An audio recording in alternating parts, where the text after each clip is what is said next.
அனைவருக்கும் நமஸ்காரம்.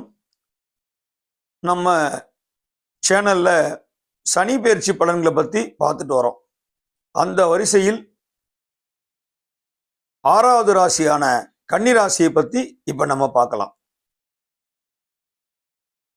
சூரியனின் உத்திர நட்சத்திரத்தில் வருகின்ற 2, 3, 4 பாதங்கள், சந்திர பகவானின் ஹஸ்த நட்சத்திரத்தில் வருகின்ற 1, 2, 3, 4 பாதங்கள், செவ்வாய் பகவானின் சித்திரை நட்சத்திரத்தில் வருகின்ற 1, 2 பாதங்கள் ஆக 9 பாதங்களை தான் இந்த கன்னிராசி கொண்டிருக்கிறது. இதன் அதிபதி புத பகவான், வித்யாகாரகன் என்று சொல்லக்கூடிய புத பகவான். படிப்பு, ஞானம், அறிவு, வேதங்கள், ஜோதிட சாஸ்திரங்கள், தொலைத்தொடர்பு துறை, லேப்டாப்பு, இன்டர்நெட்டு, கம்ப்யூட்டரு, செல்போன், இப்படி சொல்லிக்கிட்டே போறோம் இல்லையா, இது சினிமா துறை, இந்த மாதிரி நிறைய விஷயங்களை புதன் பகவான் வச்சிருக்கார். சொல்ல போனா இந்த கலியுகத்திலேயே முக்கியமான எல்லா விதமான ரிசர்ச்கள், ஆராய்ச்சிகள் இருக்கு இல்லையா, இதெல்லாமே புத பகவான் தான் கண்ட்ரோல் பண்றார். ஒரு குழந்தை நல்லா படிக்கணும் அப்படின்னா புதனுடைய அனுகிரகம் நல்லா இருந்தா நல்லா படிச்சிடும். இங்க பாத்தீங்கன்னா புத பகவான் ஆட்சி உச்சம் அப்படிங்கிற 2 பலத்தோட இருக்காரு. உங்களுக்கு புரியுற மாதிரி சொன்னாக்கா, இப்போ ஒரு ஸ்டேட் இருக்குன்னு வச்சுங்க, ஒரு மாநிலத்தோட தலைவர் யாரும் முதலமைச்சர்னு சொல்றோம், ஒரு நாட்டுக்கே சொன்னா பிரதம மந்திரின்னு சொல்றோம். இந்த இடத்துல பிரதமராகவும் இருக்காரு, முதலமைச்சராக இருக்காரு, 2 பலத்தோட இருக்காரு. அதான் ஆட்சி உச்சம் அப்படின்றது தான் புத பகவான். அப்படிப்பட்ட புத பகவான் பாத்தீங்கன்னா கன்னிராசிக்கு இப்ப 6ஆம் இடத்துல, அதாவது சொல்ல போனா ருணரோக சத்ருஸ்தானம் கும்பம் புதனுக்கு. அங்க கன்னிராசிக்காரங்க கடந்த சனி பெயர்ச்சியிலிருந்து இப்ப வரப்போற சனி பெயர்ச்சிக்கு இந்த கடந்த 2.5 வருஷமாவே ரொம்ப கஷ்டப்பட்டு இருப்பீங்க. கன்னிராசிலாம் ரொம்ப ரொம்ப ரொம்ப, அதுவும் முதல் ஒரு 2 வருஷம் ரொம்ப கஷ்டம். இப்ப குரு பகவான் ரிஷபராசிக்கு வந்திருக்காரு இல்லையா, போன வருஷம் மே மாசம். அதுக்கப்புறம் குருவோட பார்வை உங்களுக்கு பார்த்துட்டு இருக்காரு, புதனை 5ஆம் பார்வையா. போன மே ஜூனுக்கு அப்புறம் தான் கொஞ்சம் நல்லா இருக்கு கன்னிராசி. அதுக்கு முன்னாடி கொஞ்சம் ரொம்ப ரொம்ப மோசமா இருந்திருக்கு. அதுதான் உண்மை. ஏன்னா குருவோட பார்வையும் கிடையாது. 6ஆம் இடத்துல சனி பகவான் ருணரோக சத்துருஸ்தானத்தில் இருக்காரு. அப்படி இருக்கும்போது 8ஆம் இடத்துல மேஷத்துல குரு இருந்திருக்காரு. நான் சொல்றது 2024 மேக்கு முன்னாடி மேஷத்துல தான் குரு இருந்தாரு, மேலதான் ரிஷபத்துக்கு வந்தாரு. அப்ப மேஷத்துல இருக்கும்போது 8ஆம் இடம் எப்படி சொல்றது உங்களுக்கு, அஷ்டமஸ்தானம்னா 8ஆம் இடம். அப்ப 8ல குரு, 6ல சனி பகவான். போன வருஷம் மே மாசம் வரைக்கும் நீங்க படாத பாடுபட்டிருப்பீங்க. அதுக்கப்புறம் மே மாசம் குரு பெயர்ச்சி வந்ததுக்கு அப்புறம் குருவோட பார்வை கன்னிராசியை பார்க்க ஆரம்பிக்குது. அப்போ கொஞ்சம் ரிலீஃப் கிடைச்சிருக்கும். இப்போ இந்த மார்ச் மாசம் சனி பகவானும் கன்னிராசிக்கு 7ஆம் இடத்துக்கு வரார். 6ஆம் இடத்தை விட்டு 7ஆம் இடத்துக்கு வந்த உடனே அவருடைய பார்வை கன்னிராசியை பார்க்க போகுது. அப்ப என்னன்னு கேட்டீங்கன்னா, 7ஆம் இடம்ன்றது கண்டக சனின்னு சொல்லுவாங்க. ராசிக்கு 7ஆம் இடத்தை சனி பகவான் வந்தா கண்டக சனி. அப்ப கன்னிராசிக்கு கண்டக சனி ஆரம்பிக்க போகுது. கண்டக சனி என்பது அஷ்டம சனியில் பாதி. அஷ்டம சனியில் ஒரு 100 கஷ்டம் கொடுக்குறாருன்னா கண்டக சனியில் ஒரு 50 கஷ்டங்கள் கொடுப்பாரு. கஷ்டம் கொடுக்க மாட்டாருன்னு சொல்ல முடியாது சனி பகவான. ஆனால் சனி பகவான் எப்படின்னு கேட்டீங்கன்னா, நான் ஏற்கனவே சொல்லியிருக்கிறேன், கர்மகாரகன். நம்ம செய்யற நல்லது கெட்டதுக்கு ஏற்ற மாதிரி தான் அவர் அதை பிரதிபலன்களை திருப்பி கொடுப்பாரு. நீங்க நல்லது பண்ணா உங்களுக்கு நல்லது கிடைக்கும், கெட்டது பண்ணா கெட்டது கிடைக்கும். அதுதான் சனி பகவானுடைய கோட்பாடு. அப்போ சனி பகவானுடைய பார்வை மீனத்திலிருந்து 3ஆம் இடமான ரிஷபத்தை பார்க்க போறார், 7ஆம் இடமான கன்னியை பார்க்க போறார், 10ஆம் இடமான தனுசை பார்க்க போறார். அவருடைய பார்வை எங்க விழுதோ அந்த இடத்தை தான் நம்ம கரெக்டா பார்க்கணும். அப்படின்போது கன்னியை பார்க்க போறாரு. கன்னியை பார்க்கும்போது சில பிரச்சனைகள் வரதான் செய்யும். இருந்தாலும் வர மே மாசம் வரைக்கும் நீங்க தைரியமா இருக்கலாம். ஏன்னா குருவோட பார்வை கன்னியை பார்க்குது. மேக்கு அப்புறம் குரு பயிற்சியின் போது கன்னிக்கு 10ஆம் இடத்துல குரு பகவான் மிதுனத்துக்கு போயிடுவார். பொதுவா என்ன சொல்லுவாங்கன்னா 10ஆம் இடத்தில் குரு வந்தா பதவி பறிபோகும்னுவாங்க. இப்ப கன்னிக்கு 10ல் தான் வரப்போறாரு மே மாசத்துக்கு அப்புறம். பதவி பறிபோகுது அப்படின்றதுன்னா வேலை போயிடுது அப்படின்ற அர்த்தம் கிடையாது. இருக்கிற வேலையை விட்டு நம்ம அடுத்த வேலைக்கு மாற போறோம். இப்ப இந்த வேலையில நமக்கு சரியில்லை, நம்ம எதிர்பார்த்த ஊதியம் கிடைக்கல, நமக்கு தகுந்த அங்கீகாரம் கொடுக்கல, நம்ம பார்க்குற வேலைக்கு தகுந்த ஒரு எப்படி சொல்றது ஒரு நல்ல ஒரு பேர் கிடைக்க மாட்டேங்குது, நிறைய சொல்லிக்கிட்டே போகலாம். அப்படின் போது நம்ம வேற கம்பெனிக்கு போகலாமா அப்படின்னு யோசிப்பாங்க. அதே மாதிரி ஒரு தொழில், இந்த தொழில் அந்த அளவுக்கு முன்னேற்றம் இல்லை, இந்த தொழிலை விட்டுட்டு வேற தொழில் போகலாமா, இல்லை இந்த தொழிலை பண்ணிக்கிட்டே வேற தொழில் ஆரம்பிச்சு அதை டெவலப் பண்ணி இந்த தொழிலை கொஞ்சம் கொஞ்சமா குறைச்சிக்கலாமா, நிறைய யோசனை வரும். 10ஆம் இடத்துல குரு வந்தாலே இந்த மாதிரி சில விஷயங்கள் வரும். ஏன்னா புத பகவானுக்கும் குரு பகவானுக்கும் நேர் பார்வை. மிதுன ராசி கன்னி ராசி இரண்டும் புதன், தனுசு ராசி மீனராசி இரண்டும் குரு. அப்ப மிதுனத்திலிருந்து 7ஆம் பார்வையா தனுசு, கன்னிலிருந்து 7ஆம் பார்வையா மீனம். அப்ப பாருங்க, 2 குரு பகவான புதன் நேருக்கு நேரா பார்த்துக்கிறாங்க 7ஆம் இடத்தை. தனகாரகன் புத்திரகாரகன் குரு, வித்யாகாரகன் புத பகவான். அப்படி சொல்லும் போது சனி பயிற்சி எப்படி இருக்கும்னு கேட்டீங்கன்னா கொஞ்சம் பிரச்சனைகள் இருக்க தான் செய்யும். எடுத்த காரியத்தில் சில தடைகள் உண்டாகும், பிரயாணத்துல சில பிரச்சனைகள் இருக்கும், கல்யாணம் அப்படின்ற ஒரு காலகட்டம் கொஞ்சம் தள்ளி போகலாம், எதிர்பார்த்த இடத்துல நமக்கு ஏதாவது எதிர்பார்த்திருப்போம் ஒரு விஷயம் கிடைக்கும்னு, அது கிடைக்காம போகலாம். நம்ம இந்த இடத்துல பாத்தீங்கன்னா அஸ்த நட்சத்திரம் வருது இல்லையா, சந்திர பகவான் மனோகாரகன் சந்திரன். அப்ப சந்திர பகவான் மனோகாரன் என்ன மனசை மாத்திக்கிட்டே இருப்பாரு.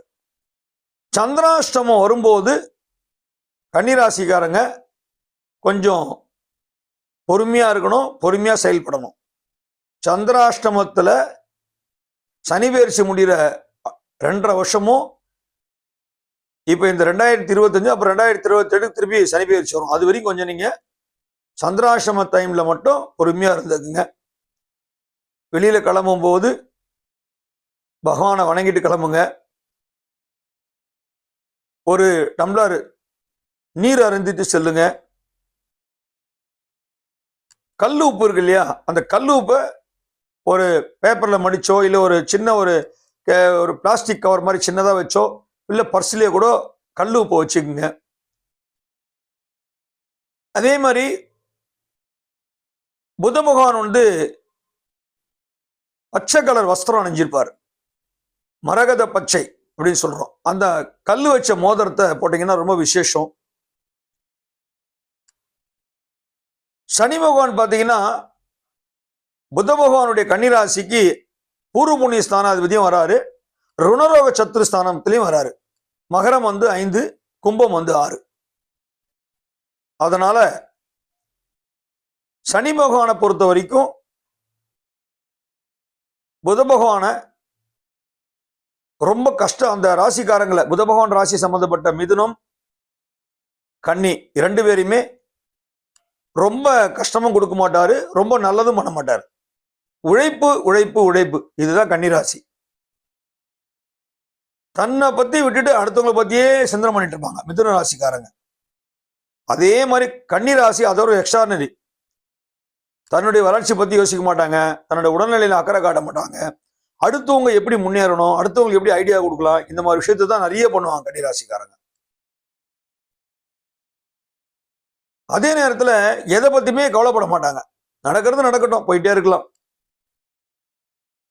எதையுமே ஒரு சீரியஸ்னஸா ரொம்ப சீரியஸா எடுத்துக்க மாட்டாங்க எல்லா விஷயத்தையுமே. ஏன்னா இங்க ரொம்ப எக்ஸ்ட்ராடினரி டேலண்ட் ரொம்ப அதிகமா இருக்கும். அந்த டேலண்ட் அதிகமா இருக்கிறதே தான் இவங்களுக்கு அது மைனஸாகவும் போய் அமையும். சீரியஸாகவும் இருப்பாங்க, அதே நேரத்தில் ரொம்ப சிந்தனையும் பண்ணுவாங்க. அதே மாதிரி தன்னுடைய மூளையை தனக்கு யூஸ் பண்ணாம அடுத்தவங்களோட வளர்ச்சிக்காக பயன்படுத்துவாங்க. அதுதான் கன்னிராசி. தன்னலம் பாராமல் பிறர் நலனுக்காக தன்னுடைய அறிவை எப்படி அவங்களுக்கு பயன்படுத்தலாம் அப்படிங்கிறது தான் கன்னிராசியோட குறிக்கோளா இருக்கும். அது ஒரு விதத்துல நல்லதுதான். எப்படின்னா அடுத்தவங்க வளர்ச்சியில் நம்ம பங்கெடுக்கும் அவங்களுடைய ஒரு எப்படி சொல்றது, அவங்களுடைய பிரார்த்தனைகள் நமக்கு வந்து அது சேரும், எடுத்துக்கலாம். அதே நேரத்தில் நம்மளை பத்தி நம்ம யோசிக்கணும். இந்த கன்னிராசியில இன்னொரு விஷயம் என்னன்னு பாத்தீங்கன்னா, இங்க சுக்கிர பகவான் வந்து நீச்சம் அடைகிறார். நீச்சம்னா பலம் இல்லாம போறாரு. ஆனா இப்ப சனி பகவான் போகக்கூடிய மீனராசியில சுக்கிர பகவான் வந்து பலத்தோட உச்சம் அடைகிறார். பொதுவாகவே நம்ம சேனல்ல முதல்ல பார்த்தா உங்களுக்கு தெரிஞ்சிருக்கும், சில சொல்லியிருப்பேன் சில ராசிக்கலாம். அதுல சுக்கிர பகவானும் சனி பகவானும் ரொம்ப க்ளோஸ் ஃப்ரெண்ட்ஸ். அப்படி இருக்கும்போது மீனம் என்று சொல்லக்கூடிய குரு பகவான் வீட்டில் வர சனி பகவான் இந்த நீச்சன் என்று சொல்லக்கூடிய சுக்கிர பகவானை, அதாவது கன்னிராசியில சுக்கிரன் இருந்தா ஒரு நீச்சம், அந்த இடத்த சனி பகவான் பார்க்க போறார். அதே நேரத்தில் குரு பகவான் எப்படின்னு கேட்டீங்கன்னாக்கா, ரிஷபத்துல இருந்து வர மே மாசம் வரைக்கும் ரிஷபத்துல இருந்து பார்க்க போறார். 5ஆம் பார்வையா நான் சொல்லியிருக்கேன் இல்லையா? இப்ப இந்த மார்ச் டு மே வரைக்கும், இந்த 2025 மார்ச் டு மே வரைக்கும் நல்லா தான் இருக்கும் கன்னிராசிக்கு. அதுக்கப்புறம் குரு மாறும்போது சனி சனி எப்படின்னா 7ஆம் பார்வையா பார்க்கிறாரு. ஆனால் அங்க ஒரு சின்ன விஷயத்தை நீங்க கவனிக்கணும். கன்னிராசிகளுக்கு எப்படின்னா, சுக்கிரன் நீச்சம் அடைந்தாலும் இந்த புத பகவான் எப்பப்போ தன்னோட ராசியில வந்துட்டே இருக்காரோ அப்போ நீச்சபங்க ராஜயோகம் வேலை செய்யும். எந்தெந்த கிரகங்களுக்கெல்லாம், இப்போ உதாரணத்துக்கு சொன்னீங்கன்னா, சூரிய பகவான் வந்து துலாம்ல நீச்சம், புத பகவான் வந்து மீனத்துல நீச்சம். இப்போ மீனத்துக்கு அதிபதி யாரு? குரு. இப்ப குரு பகவான் எப்பப்ப மீனத்துக்கு வராரோ அப்போ நீச்சபங்க ராஜயோகம் வேலை செய்யும். அதே மாதிரி துலாம் ராசி சுக்கிரனோட ராசி. அப்ப துலாம்ல எப்பப்பெல்லாம் சுக்கிரன் வராரோ அங்க நீச்சபங்க ராஜயோகம் வேலை செய்யும். அப்போ நீச்சன் நின்ற ராசிநாதன் ஆட்சி உச்சம் எய்திடி நீச்சபங்க ராஜயோகம் அப்படின்னு சொல்லுவாங்க. அந்த நீச்சபங்க ராஜயோகம் வேலை செய்யும் போது அபிரீதமான வளர்ச்சியா இருக்கும். ஒரு வருஷம் பூரா கஷ்டப்பட்டிருப்போம், நமக்கு எதிர்பார்த்த பலன் இருக்காது. ஒரு மாசம் நம்ம எதிர்பார்த்திருக்கவே மாட்டோம், அந்த ஒரு வருஷத்துல கிடைக்க வேண்டிய பலன்கள் பூரா ஒரே மாசத்துல கிடைச்சிரும். அபீரிதமான ஒரு வளர்ச்சியா இருக்கும். அதுதான் நீச்சபங்க ராஜயோகம். அப்போ சுக்கிரன் நீச்சம் அடைந்தாலும் அங்க புதன் வரும்போது கன்னிராசிக்கு நல்லா தான் இருக்கும். அந்த இடத்துல சுக்கிரன் இருக்கிற ஜாதகாருங்க, ஜாதகத்துல யார் யாருக்கெல்லாம் சுக்கிரன் கண்ணில இருக்கோ, அந்த சனி பெயர்ச்சி, இப்போ வரப்போற சனி பெயர்ச்சி கண்ணியை பார்க்கும்போது உங்களுக்கு பெரிய ஒரு திருப்பு முனையா இருக்க போகுது. எப்பன்னா புதன் வரும்போது. பொதுவாகவே சனி பகவான் பொறுத்த வரைக்கும் யாருக்குமே கெடுதல் பண்ண மாட்டார். அதே நேரத்தில் நம்ம செய்யற எவ்வளவுக்கு ஒரு நல்லது செய்யறோமோ அதுக்கேற்ற மாதிரி பலன்களை அள்ளி கொடுத்துட்டே இருப்பார்.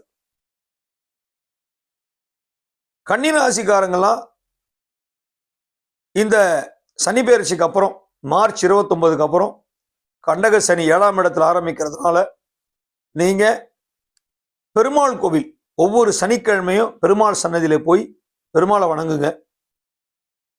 அதே நேரத்தில் ஒவ்வொரு புதன்கிழமையும் விநாயகருக்கு அர்ச்சனை பண்ணுங்க அருகம்புல்லுல. ஒரு மாசத்துக்கு ஒரு தடவை மாச பிறப்பு வரும். மாத பிறப்புனா என்ன? சூரியன் மாறுறது. இப்போ சூரிய பகவான் வந்து தை மாசம் மகர ராசியில் இருக்கார் இல்லையா, மாசி 1ஆம் தேதி கும்பராசி வரும். அந்த மாதிரி ஒவ்வொரு மாத பிறப்பன்றும் நீங்க சிவனை வழிபடுங்க. சிவபெருமான வழிபட்டீங்கன்னா சூரியன் மாறுறாரு இல்லையா, அப்போ அந்த மாசம் நல்லா இருக்கணும் அப்படின்னா நம்ம சூரிய பகவானை வணங்கிட்டு அதே நேரத்தில் சிவனை நீங்க வழிபட்டீங்கனாலே சனி பகவானுடைய பாதிப்புல இருந்து நீங்க கொஞ்சம் தப்பிக்கலாம். ஏற்கனவே நான் சொல்லியிருக்கேன், கால பைரவர், ஆஞ்சநேயர், விநாயகர் 3 சுவாமிகளையும் வணங்கும் போது சனி பகவானுடைய பாதிப்புகள் குறையும்னு. அதே மாதிரி நீங்க சிவன் வணங்குறது, டெய்லி நீங்க சிவபுராணம், அதே மாதிரி பார்த்தீங்கன்னா தேவாரம், திருவாசகம் இதெல்லாம் நிறைய இருக்கு இல்லையா, அந்த மாதிரி ஏதாவது உங்களுக்கு டைம் கிடைக்கும் போது நீங்க அதை படிச்சுட்டே வரலாம்.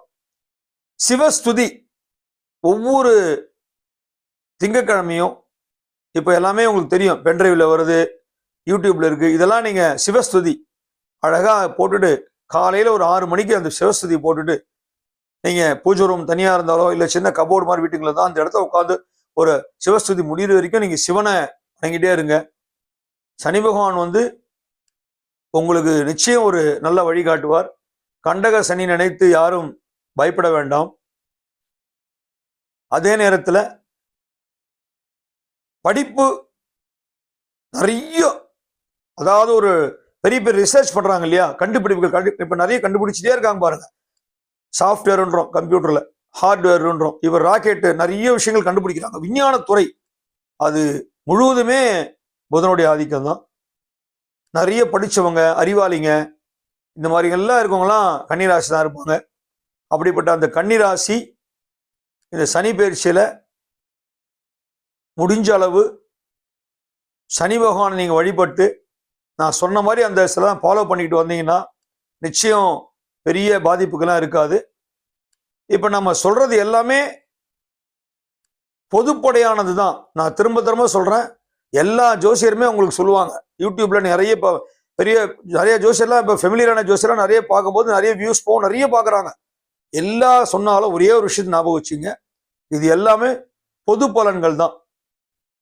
உங்களுடைய சுய ஜாதகம், நீங்க பிறப்பு ஜனனத்துல என்ன இருக்கு அந்த சுய ஜாதகத்தை படித்தான் நம்ம பார்க்கணும். அந்த சுய ஜாதகம் எப்படி நமக்கு வேலை செய்யுதோ அதை வச்சுதான் நமக்கு பலன்கள். அதனால எல்லோருமே எல்லாம் வல்ல